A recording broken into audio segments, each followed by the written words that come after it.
Science shows this. Women want a funny partner, while men want a partner who just laughs at their jokes. But regardless of who initiates the humor, your shared laughter is one of the most obvious predictors of future romance. Why? You see, humans are evolutionarily defined by their ability to talk, the ultimate form of communication. Yet a baby can laugh months before he speaks his first words. That's because laughing came way before language. It was the way our ancestors could signal that they don't want to hurt each other but just play. And in the name of science, we're going to tickle him.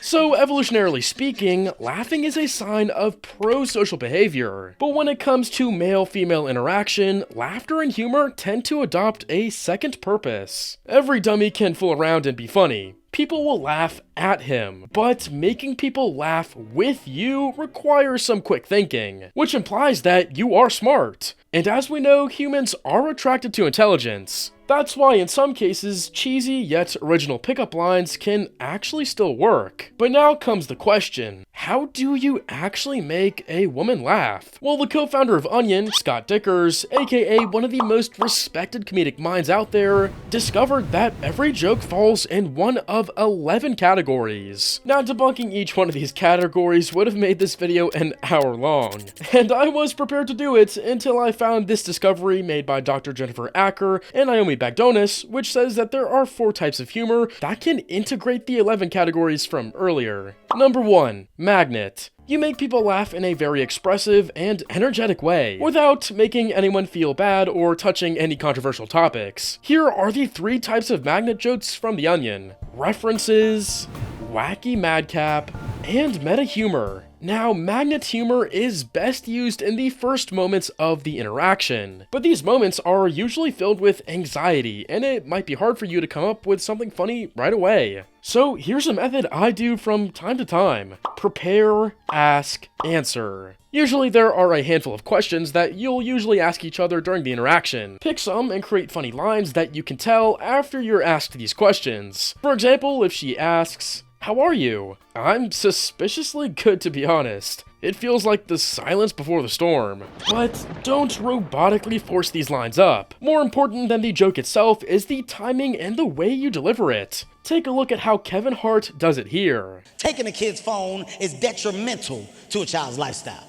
As soon as I took his phone, he immediately turned into a crackhead. Instantly. Instantly. I said, "Give me the phone. Give me the phone. You're not getting the phone back till you get your shit together." I snatched the phone. He broke down. He said, "Come on, daddy, don't do me like that."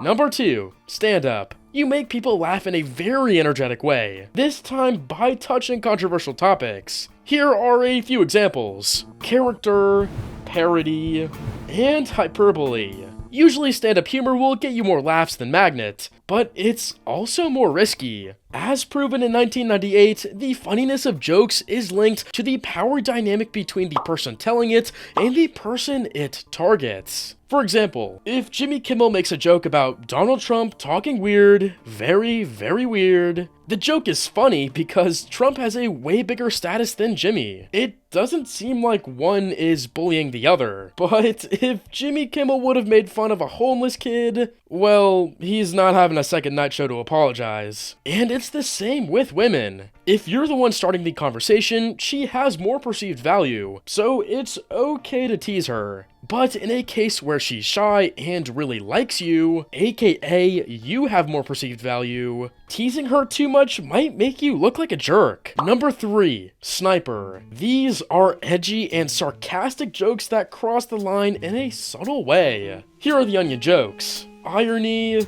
shock, and misplaced focus. Now, all of these jokes are based on the incongruity theory. Let's take this example from Robert Mack. "My favorite thing in the bedroom is when she puts on her nurse outfit and leaves for work without waking me up." Basically, most of our humor is made out of 2 parts: perceiving the incongruity, you notice that something's odd, resolving the incongruity. Your brain explains the joke to itself to make sense. So for the laugh to take place, you have to deliver these jokes with a poker face. Here's an example on how Ryan Reynolds does it. Okay, is Ryan Reynolds Oh, mean. Like he's Canadian. Look, you punch It's a couple super hundred annoying. orphans and suddenly you're mean. Number 4. Sweetheart. The stock footage type of humor. It's meant to be subtle and not upset anybody. Here we have only 2 types of jokes. Wordplay and analogy. Now, as Dr. Jennifer Acker said, this humor tends to usually go under the radar, but only if you use it as your main humor type. As the actor and comedian Jerry Seinfeld once said, it's easier to keep a person laughing than to make them laugh, stop, and then try to make them laugh again. So instead of making these jokes your main arsenal,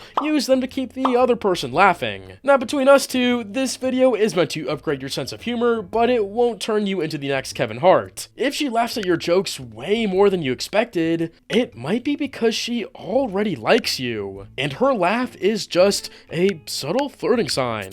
Now, if you want to know all the signs a woman would do when she likes you, I know just the video that could show you.